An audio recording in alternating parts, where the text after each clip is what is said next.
नमस्ते दोस्तों। महाभारत युद्ध में लड़े इन 3 महारथियों को सीधे हराना था लगभग नामुमकिन। आखिर क्यों छल का सहारा लेना पड़ा? वीडियो को अंत तक जरूर देखें, क्योंकि आगे हम आपको बताएंगे महाभारत का युद्ध केवल 2 राजवंशों के बीच लड़ा गया युद्ध नहीं था, बल्कि यह धर्म और अधर्म, नीति और रणनीति का भी सबसे बड़ा संग्राम माना जाता है। इस युद्ध में अनेक ऐसे महारथी थे जिनकी वीरता, युद्ध कौशल और दिव्य अस्त्र शस्त्रों के कारण उन्हें रणभूमि में सीधे हराना लगभग असंभव माना जाता था। यही कारण था कि कई बार युद्ध जीतने के लिए विशेष रणनीति और छल का सहारा लेना पड़ा। आज हम ऐसे 3 महान योद्धाओं के बारे में जानेंगे जिनका वध सीधे युद्ध में करना लगभग नामुमकिन था। 1. भीष्म पितामह। भीष्म पितामह महाभारत के सबसे महान योद्धाओं में गिने जाते हैं। उन्हें उनके पिता राजा शांतनु से इच्छा मृत्यु का वरदान प्राप्त था। इसका अर्थ था कि जब तक वे स्वयं इच्छा न करें, तब तक कोई भी उनका वध नहीं कर सकता था। यही वरदान उन्हें लगभग अजेय बनाता था। महाभारत युद्ध के पहले 10 दिनों तक भीष्म पितामह ने पांडव सेना को भारी नुकसान पहुंचाया। उनके सामने अर्जुन जैसे महान धनुर्धर भी पूरी शक्ति से युद्ध नहीं कर पा रहे थे, क्योंकि वे अपने पितामह के प्रति सम्मान रखते थे। तब भगवान श्री कृष्ण ने एक विशेष योजना बनाई। उन्होंने अर्जुन से कहा कि वे शिखंडी को अपने रथ के आगे खड़ा करें। भीष्म पितामह शिखंडी को पूर्वजन्म में अम्बा मानते थे और उन्होंने प्रण लिया था कि वे किसी स्त्री या स्त्री रूप धारण करने वाले व्यक्ति पर शस्त्र नहीं उठाएंगे। जब शिखंडी उनके सामने आए तो भीष्म ने अपने हथियार नीचे कर दिए। उसी अवसर का लाभ उठाकर अर्जुन ने असंख्य बाण चलाए। भीष्म पितामह बाणों की शैया पर गिर पड़े, लेकिन इच्छा मृत्यु के वरदान के कारण उन्होंने तुरंत प्राण नहीं त्यागे। उन्होंने उत्तरायण आने तक जीवित रहकर धर्म और नीति का उपदेश दिया। 2. गुरु द्रोणाचार्य। गुरु द्रोणाचार्य कौरव और पांडव दोनों के गुरु थे। वे दिव्य अस्त्रों के अद्भुत ज्ञाता और अपराजय योद्धा थे।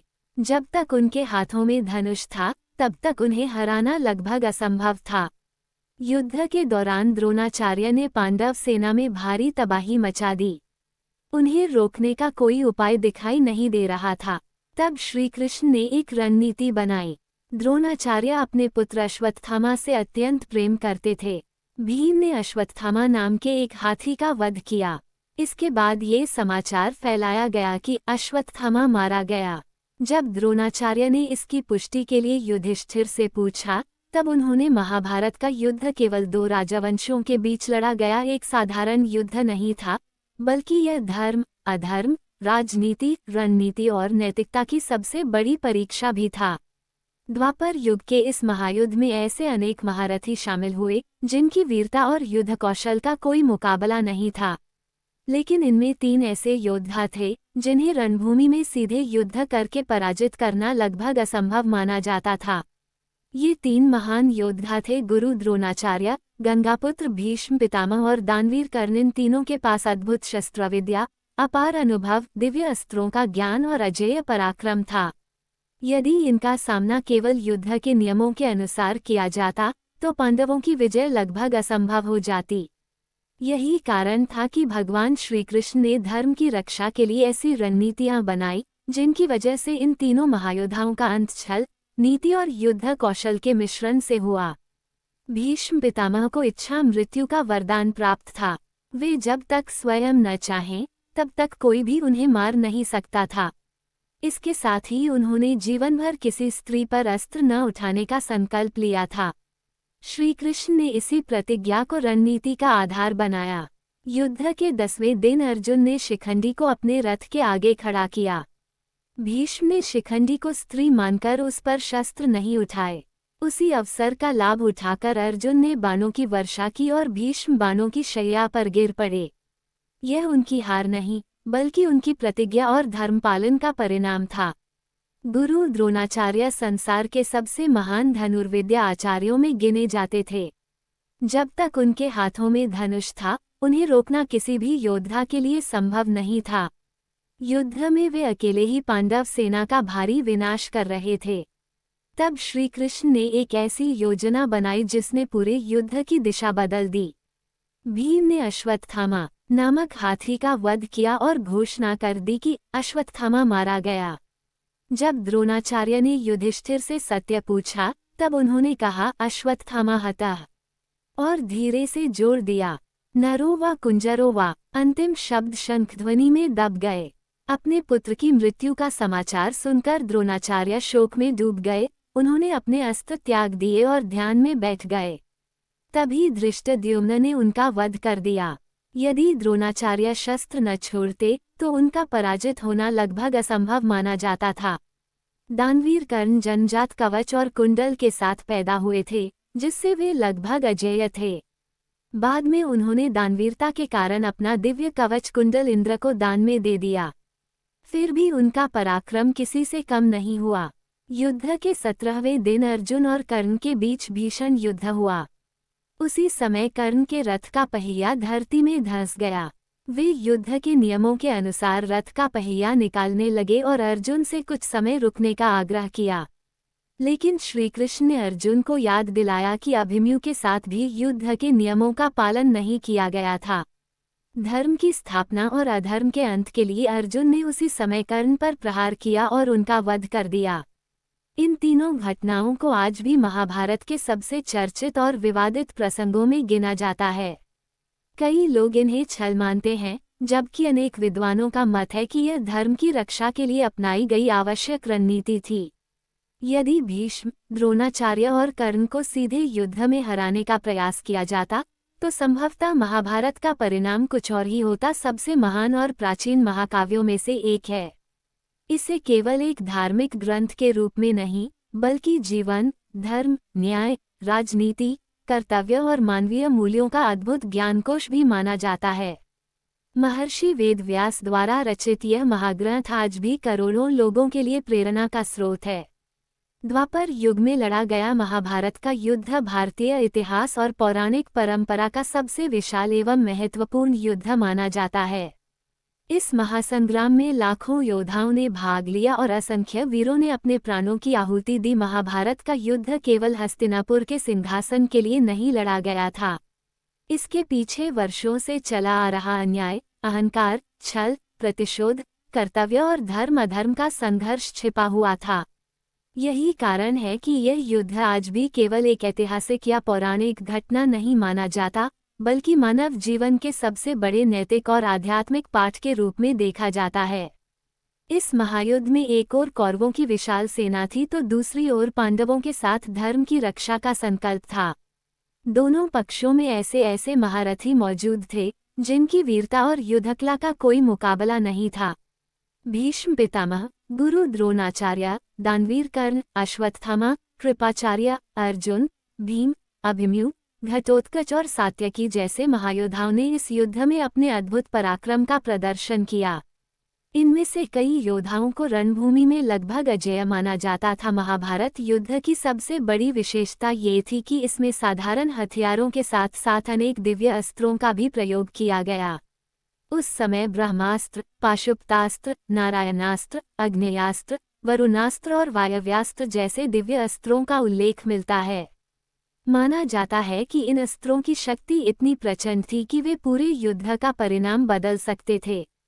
इन्हें चलाने और वापस बुलाने का ज्ञान केवल कुछ चुनिंदा महायोद्धाओं के पास ही था। महाभारत का युद्ध केवल शारीरिक शक्ति की परीक्षा नहीं था, बल्कि यह बुद्धि, रणनीति और धैर्य का भी युद्ध था। कई अवसरों पर केवल बल के बजाय नीति और चतुराई से युद्ध की दिशा बदल दी गई। भगवान श्री कृष्ण ने स्वयं शस्त्र न उठाने का प्रण लिया था, लेकिन अपनी दूरदृष्टि, कूटनीति और मार्गदर्शन से उन्होंने पांडवों को विजय दिलाने में सबसे महत्वपूर्ण भूमिका निभाई। उनकी प्रत्येक रणनीति का उद्देश्य धर्म की रक्षा और अधर्म का अंत करना था। युद्ध के दौरान कई ऐसे प्रसंग सामने आए जिन पर आज भी चर्चा होती है। भीष्म पितामह का शिखंडी की आड़ में वध, गुरु द्रोणाचार्य का अश्वत्थामा की मृत्यु के समाचार के बाद शस्त्र त्यागना और दानवीर कर्ण का रथ का पहिया धंसने के समय अर्जुन के हाथों मारा जाना, ये घटनाएं महाभारत के सबसे चर्चित प्रसंगों में शामिल हैं। इन घटनाओं को कुछ लोग छल मानते हैं, जबकि अनेक विद्वान इन्हें धर्म की स्थापना के लिए अपनाई गई आवश्यक रणनीति बताते हैं। महाभारत हमें ये भी सिखाता है कि केवल बलवान होना ही पर्याप्त नहीं है। यदि व्यक्ति के निर्णय गलत हो या वह अधर्म का साथ दे, तो अंततः उसे पराजय का सामना करना पड़ता है। वहीं धर्म, सत्य, संयम और सही मार्ग पर चलने वाला व्यक्ति कठिन परिस्थितियों में भी अंततः विजय प्राप्त करता है। महाभारत का एक और महत्वपूर्ण संदेश यह है कि अहंकार और लालच अंततः विनाश का कारण बनते हैं। दुर्योधन का अहंकार, शकुनी की कुटिल नीति और सत्ता की लालसा ने पूरे कुरु वंश को समाप्त कर दिया। दूसरी ओर पांडवों ने अनेक कठिनाइयों और कष्टों का सामना किया, लेकिन अंत में धर्म की विजय हुई। आज भी महाभारत केवल एक महाकाव्य नहीं, बल्कि जीवन जीने की कला सिखाने वाला ग्रंथ माना जाता है। इसमें वर्णित प्रत्येक पात्र, प्रत्येक घटना और प्रत्येक संवाद हमें किसी न किसी रूप में जीवन का महत्वपूर्ण संदेश देता है। यही कारण है कि हजारों वर्ष बीत जाने के बाद भी महाभारत की लोकप्रियता और प्रासंगिकता आज भी बनी हुई है। महाभारत का युद्ध इतिहास, आस्था और दर्शन का ऐसा अद्भुत संगम है, जो हमें ये सिखाता है कि शक्ति से बड़ी नीति होती है और नीति से भी बड़ा धर्म। जब जब संसार में अधर्म बढ़ता है, तब तब धर्म की स्थापना के लिए संघर्ष आवश्यक हो जाता है। यही महाभारत का सबसे बड़ा संदेश है। कुरुक्षेत्र की पवित्र भूमि पर लड़ा गया 18 दिनों का महाभारत युद्ध भारतीय इतिहास और पौराणिक परंपरा का सबसे महान महासंग्राम माना जाता है। इस युद्ध में केवल दो राजवंश आमने सामने नहीं थे, बल्कि धर्म और अधर्म, सत्य और असत्य, न्याय और अन्याय के बीच निर्णायक संघर्ष हो रहा था। युद्ध में दोनों पक्षों के लाखों योद्धाओं ने भाग लिया और असंख्य वीरों ने अपने प्राणों का बलिदान दिया। अंततः धर्म की विजय हुई और पांडवों ने कौरवों को पराजित कर हस्तिनापुर का राज्य प्राप्त किया। लेकिन यह विजय आसान नहीं थी। इसके पीछे भगवान श्री कृष्ण की दूरदर्शी रणनीति, पांडवों का धैर्य और कई कठिन निर्णय छिपे हुए थे। महाभारत के युद्ध में ऐसे अनेक महारथी मौजूद थे, जिनकी वीरता और युद्ध कौशल का कोई मुकाबला नहीं था। इनमें कुछ योद्धा इतने शक्तिशाली थे कि उन्हें रणभूमि में सीधे युद्ध करके हराना लगभग असंभव माना जाता था। उनके पास दिव्य अस्त्रों का ज्ञान, वर्षों का युद्ध अनुभव और अद्भुत पराक्रम था। यदि वे पूरे सामर्थ्य के साथ अंत तक युद्ध करते रहते, तो महाभारत का परिणाम शायद कुछ और होता। यही कारण था कि भगवान श्री कृष्ण ने धर्म की रक्षा और अधर्म के अंत के लिए केवल बल पर नहीं, बल्कि नीति, समय और रणनीति पर भी भरोसा किया। युद्ध के दौरान कई ऐसे अवसर आए, जब विजय प्राप्त करने के लिए विशेष योजनाएं बनाई गईं। इन्हीं योजनाओं के कारण 3 ऐसे महान योद्धाओं का अंत हुआ, जिन्हें सीधे युद्ध में परास्त करना लगभग नामुमकिन माना जाता था। इन तीनों महारथियों में भीष्म पितामह, गुरु द्रोणाचार्य और दानवीर कर्ण का नाम सबसे पहले लिया जाता है। भीष्म पितामह इच्छा मृत्यु के वरदान से संपन्न थे और उनकी युद्ध क्षमता का सामना करना किसी भी योद्धा के लिए कठिन था। गुरु द्रोणाचार्य अद्वितीय धनुर्विद्या के आचार्य थे, जिन्हें शस्त्र हाथ में रहते हुए कोई भी पराजित नहीं कर सकता था। वहीं दानवीर कर्ण अपनी असाधारण धनुर्विद्या, दिव्य अस्त्रों के ज्ञान और अदम्य साहस के कारण अर्जुन के सबसे बड़े प्रतिद्वंद्वी माने जाते थे।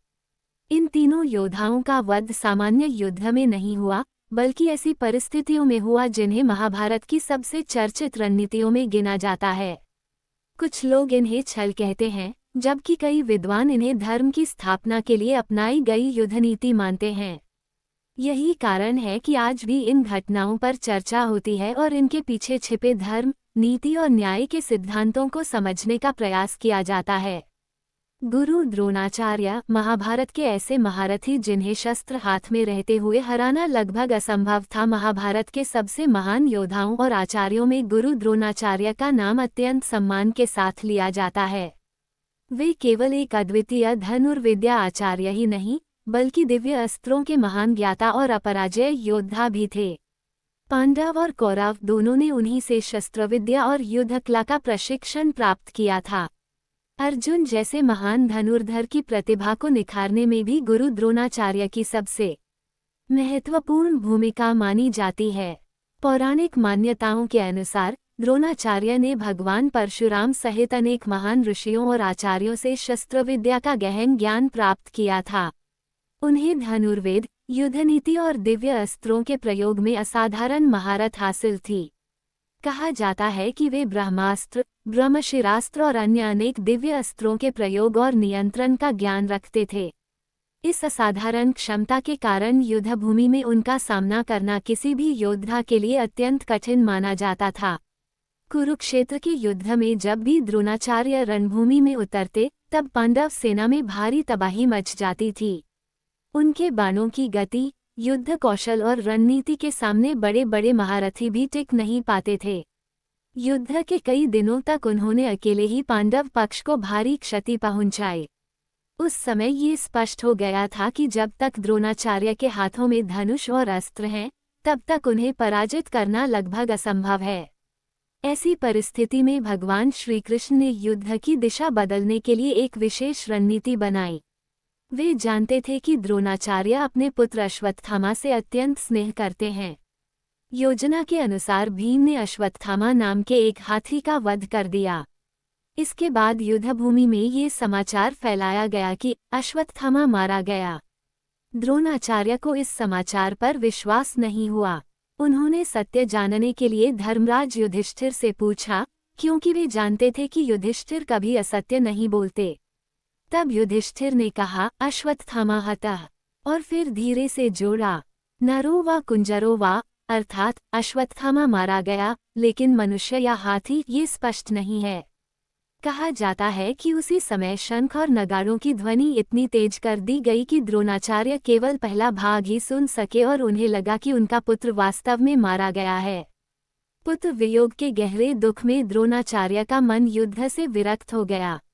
उन्होंने अपने अस्त्र शस्त्र त्याग दिए, रथ पर बैठकर ध्यान में लीन हो गए और युद्ध करना छोड़ दिया। इसी अवसर का लाभ उठाकर राजा द्रुपद के पुत्र धृष्टद्युम्न, जिनका जन्म ही द्रोणाचार्य के वध के उद्देश्य से हुआ था, ने उनका वध कर दिया। महाभारत का ये प्रसंग आज भी सबसे अधिक चर्चित घटनाओं में गिना जाता है। कुछ लोग इसे युद्ध नीति और रणनीति का हिस्सा मानते हैं, जबकि कुछ इसे छल की संज्ञा देते हैं। हालांकि एक बात निर्विवाद मानी जाती है कि यदि द्रोणाचार्य अंत तक शस्त्र धारण किए रहते, तो उन्हें रणभूमि में सीधे युद्ध करके पराजित करना लगभग असंभव था।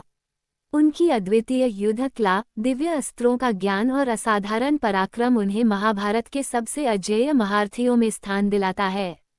पितामह भीष्म, इच्छामृत्यु के वरदान से संपन्न वह महारथी, जिन्हें रणभूमि में हराना लगभग असंभव था, महाभारत के सबसे महान, पराक्रमी और सम्मानित योद्धाओं में भीष्म पितामह का नाम सर्वोच्च स्थान पर लिया जाता है। उनका वास्तविक नाम देवव्रत था, लेकिन अपने पिता राजा शांतनु के सुख और हस्तिनापुर की मर्यादा की रक्षा के लिए उन्होंने आजीवन ब्रह्मचर्य और सिंहासन का त्याग करने की कठोर प्रतिज्ञा ली। उनकी इस भीषण प्रतिज्ञा से प्रसन्न होकर देवताओं ने उन्हें भीष्म की उपाधि दी। यही प्रतिज्ञा उन्हें इतिहास के सबसे महान त्यागी और धर्मनिष्ठ योद्धाओं में शामिल करती है। भीष्म पितामह केवल एक महान योद्धा ही नहीं, बल्कि धर्म, नीति, शास्त्र और युद्धकला के अद्वितीय ज्ञाता भी थे। उन्होंने अनेक महान ऋषियों से शिक्षा प्राप्त की थी और शस्त्र विद्या में उनकी बराबरी करना लगभग असंभव माना जाता था। उनकी वीरता और पराक्रम का अंदाजा इसी बात से लगाया जा सकता है कि महाभारत के युद्ध में कौरव सेना का नेतृत्व करते हुए उन्होंने पहले 10 दिनों तक पांडवों की विशाल सेना को भारी क्षति पहुंचाई। उनके सामने अर्जुन, भीम और अन्य महारथी भी पूरी शक्ति से युद्ध नहीं कर पा रहे थे। भीष्म पितामह की सबसे बड़ी शक्ति थी उनके पिता राजा शांतनु द्वारा दिया गया इच्छामृत्यु का वरदान। इस वरदान के कारण वे अपनी इच्छा के बिना मृत्यु को प्राप्त नहीं हो सकते थे, अर्थात कोई भी योद्धा उन्हें बलपूर्वक मार नहीं सकता था। यही कारण था कि उन्हें महाभारत का सबसे अजेय महारथी माना जाता था। जब तक वे युद्धभूमि में सक्रिय थे, तब तक पांडवों के लिए विजय प्राप्त करना लगभग असंभव दिखाई दे रहा था। भगवान श्री कृष्ण भली भांति जानते थे कि भीष्म पितामह का सम्मान करते हुए सीधे युद्ध में उन्हें पराजित करना संभव नहीं है। तब उन्होंने एक ऐसी रणनीति बनाई जिसने पूरे युद्ध की दिशा बदल दी। भीष्म पितामह ने जीवन भर यह प्रण लिया था कि वे किसी स्त्री पर या ऐसे व्यक्ति पर, जिसे वे स्त्री मानते हों, कभी शस्त्र नहीं उठाएंगे। युद्ध के 10वें दिन अर्जुन के रथ के आगे शिखंडी को खड़ा किया गया। पौराणिक कथाओं के अनुसार शिखंडी का पूर्व जन्म अंबा था, जिनके साथ हुए अन्याय के कारण उन्होंने भीष्म के विनाश का संकल्प लिया था। जब शिखंडी भीष्म के सामने आए तो उन्होंने अपनी प्रतिज्ञा का पालन करते हुए उन पर अस्त्र शस्त्र नहीं चलाए। यही वह अवसर था जिसका अर्जुन और श्रीकृष्ण को इंतजार था। श्रीकृष्ण के संकेत पर अर्जुन ने शिखंडी की आड़ से भीष्म पितामह पर लगातार बाणों की वर्षा कर दी। अर्जुन के असंख्य बाणों से उनका पूरा शरीर विदीर्ण हो गया और वे धरती पर नहीं गिरे, बल्कि बाणों की शैया पर ही टिक गए। यही कारण है कि इस घटना को शरशय्या का प्रसंग कहा जाता है। हालांकि इतने बाण लगने के बाद भी भीष्म पितामह के प्राण नहीं निकले, क्योंकि इच्छा मृत्यु के वरदान के कारण मृत्यु का समय चुनने का अधिकार केवल उनके पास था। इसके बाद भीष्म पितामह कई दिनों तक शरशय्या पर लेटे रहे। उन्होंने सूर्य के उत्तरायण होने की प्रतीक्षा की और उसी दौरान युधिष्ठिर सहित अनेक लोगों को राजधर्म, नीति, न्याय और जीवन के गूढ़ सिद्धांतों का उपदेश दिया। अंततः जब उन्हें उचित समय लगा, तब उन्होंने अपनी इच्छा से प्राण त्याग दिए। यही कारण है कि भीष्म पितामह का जीवन और मृत्यु दोनों भारतीय परंपरा में अद्वितीय माने जाते हैं। महाभारत का ये प्रसंग केवल एक महान योद्धा के पतन की कथा नहीं, बल्कि प्रतिज्ञा, धर्म और त्याग की भी मिसाल है। यदि भीष्म पितामह को उनकी प्रतिज्ञा और इच्छा मृत्यु के वरदान के कारण युद्धभूमि से हटाया न जाता, तो पांडवों के लिए विजय प्राप्त करना अत्यंत कठिन माना जाता है। इसलिए उन्हें महाभारत का ऐसा महारथी माना जाता है, जिसे सीधे युद्ध में हराना लगभग नामुमकिन था। दानवीर कर्ण, वो महारथी जिसे सीधे युद्ध में पराजित करना लगभग असंभव माना जाता था। महाभारत के सबसे पराक्रमी, उदार और वीर योद्धाओं में दानवीर कर्ण का नाम अत्यंत सम्मान के साथ लिया जाता है। वे भगवान सूर्यदेव और माता कुंती के पुत्र थे। हालांकि उनका जन्म विवाह से पहले हुआ था, इसलिए सामाजिक परिस्थितियों के कारण माता कुंती ने उन्हें एक टोकरी में रखकर नदी में प्रवाहित कर दिया। बाद में उनका पालन पोषण अधिरथ और उनकी पत्नी राधा ने किया। इसी कारण कर्ण को राधेय और सूतपुत्र के नाम से भी जाना गया। जीवन भर अपमान और कठिनाइयों का सामना करने के बावजूद उन्होंने अपने पराक्रम, दानशीलता और वचनबद्धता से इतिहास में अमर स्थान प्राप्त किया। कर्ण अद्भुत धनुर्धर थे। उन्होंने भगवान परशुराम से शस्त्र विद्या प्राप्त की और अनेक दिव्य अस्त्रों के प्रयोग में महारत हासिल की। युद्धकला में उनकी तुलना केवल अर्जुन से की जाती थी। महाभारत के कई प्रसंगों में उन्हें अर्जुन का सबसे बड़ा प्रतिद्वंद्वी बताया गया है। उनके साहस, धैर्य और युद्ध कौशल के कारण कौरव सेना को उन पर सबसे अधिक भरोसा था। कर्ण की सबसे बड़ी शक्ति उनका जन्मजात दिव्य कवच और कुंडल थे। पौराणिक मान्यताओं के अनुसार ये कवच कुंडल उन्हें भगवान सूर्य के आशीर्वाद स्वरूप जन्म से ही प्राप्त हुए थे। माना जाता था कि जब तक ये दिव्य कवच और कुंडल उनके शरीर पर हैं, तब तक कोई भी अस्त्र शस्त्र उन्हें आसानी से घायल नहीं कर सकता। यही कारण था कि उन्हें रणभूमि में लगभग अजेय माना जाता था। लेकिन कर्ण केवल महान योद्धा ही नहीं, बल्कि अद्वितीय दानवीर भी थे। उनकी ख्याति पूरे आर्यावर्त में ऐसी थी कि वे कभी किसी याचक को खाली हाथ नहीं लौटाते थे। इसी उदारता का लाभ उठाने के लिए देवताओं के राजा इंद्र, जो अर्जुन के पिता भी थे, ब्राह्मण का वेश धारण करके कर्ण के पास पहुँचे। उन्होंने दान में कर्ण का दिव्य कवच और कुंडल मांग लिए। कर्ण समझ गए थे कि सामने कोई साधारण ब्राह्मण नहीं है, फिर भी उन्होंने बिना किसी संकोच के अपना कवच और कुंडल काटकर दान कर दिए। उनकी इस अद्वितीय दानशीलता के कारण उन्हें आज भी दानवीर कर्ण के नाम से याद किया जाता है। महाभारत युद्ध के 17वें दिन अर्जुन और कर्ण के बीच भीषण युद्ध हुआ। दोनों महारथियों ने अपने अपने दिव्य अस्त्रों का प्रयोग किया और युद्ध अत्यंत रोमांचक हो गया। उसी दौरान एक शाप के प्रभाव से कर्ण के रथ का पहिया भूमि में धंस गया। कर्ण उसे निकालने के लिए रथ से नीचे उतरे और युद्ध के नियमों का हवाला देते हुए अर्जुन से कुछ समय रुकने का अनुरोध किया। तब भगवान श्रीकृष्ण ने अर्जुन को स्मरण कराया कि जब अभिमन्यु को चक्रव्यूह में घेर कर निहत्थे अवस्था में अनेक महारथियों ने मिलकर मार डाला था, तब युद्ध के नियमों का पालन नहीं किया गया था। श्री कृष्ण ने अर्जुन से कहा कि अधर्म का अंत करना ही इस युद्ध का उद्देश्य है। इसके बाद अर्जुन ने अवसर का लाभ उठाते हुए अपने बाण से कर्ण का वध कर दिया। महाभारत का ये प्रसंग आज भी सबसे अधिक चर्चित और विवादित घटनाओं में गिना जाता है। अनेक लोग मानते हैं कि यदि कर्ण के पास उनका जन्मजात कवच और कुंडल होते तथा उनका रथ भूमि में न धंसा होता तो उन्हें रणभूमि में पराजित करना अत्यंत कठिन बल्कि लगभग असंभव होता। उनकी असाधारण धनुर्विद्या, अदम्य साहस, दिव्य अस्त्रों का ज्ञान और अतुलनीय दानशीलता उन्हें महाभारत के सबसे महान महारथियों में स्थान दिलाती है।